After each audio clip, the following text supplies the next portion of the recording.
भगवान श्री कृष्ण कहते हैं दाऊ भैया याद करो, त्रेता युग में यही धोबी था। उस समय मैं अपनी मर्यादा में था।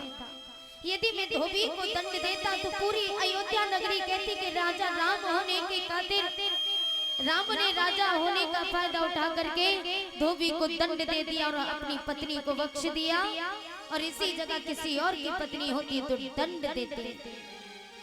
इसी कारण भगवान को मजबूरी में माता सीता को वनवास छोड़ना पड़ा। भगवान श्री कृष्ण कहते हैं दाऊ भैया, उस समय तुम लक्ष्मण थे, तुम्हारी भाभी सीता का गर्भ धारण था। गर्भ अवस्था में रात्रि के समय अपनी भाभी को तुम वनवास से छोड़ करके आए थे। लेकिन इसमें कारण दूसरा और भी है।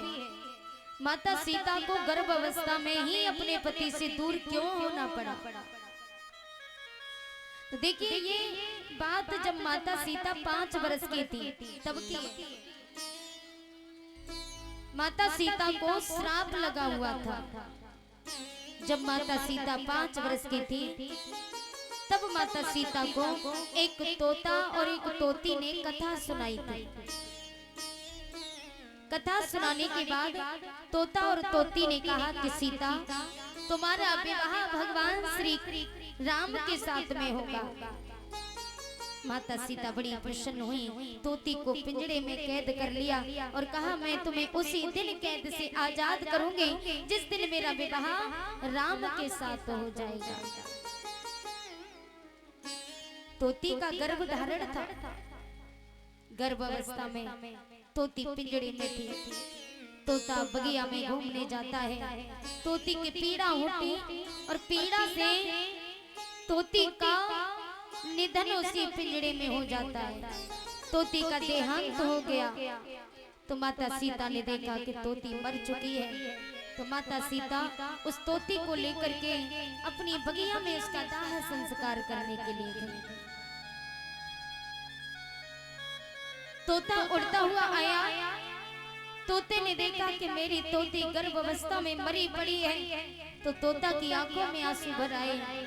उसी क्षण तोता ने माता सीता को श्राप दे दिया कि हे सीता, तुम्हारी वजह से मेरी पत्नी गर्भ अवस्था में मुझसे दूर हो गई। तुमने मेरी पत्नी को गर्भ अवस्था में मुझसे दूर रखा, इसलिए मैं भी तुम्हें ये श्राप देता हूँ कि तुम भी गर्भ अवस्था में अपने पति से दूर हो जाओगे। ये मेरा श्राप है। तो माता सीता को श्राप लगा हुआ था।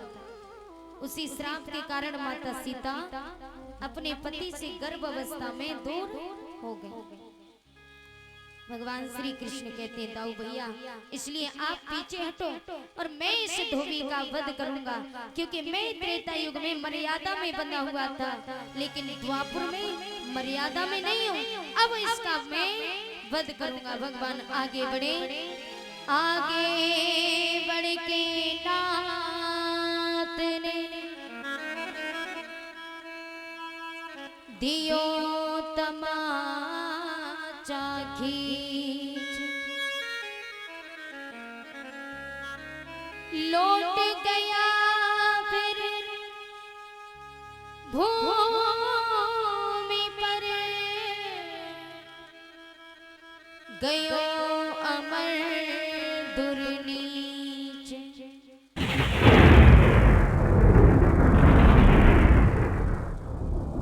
भगवान श्री कृष्ण आगे बढ़ करके धोबी के खींच के तमाचा देते हैं।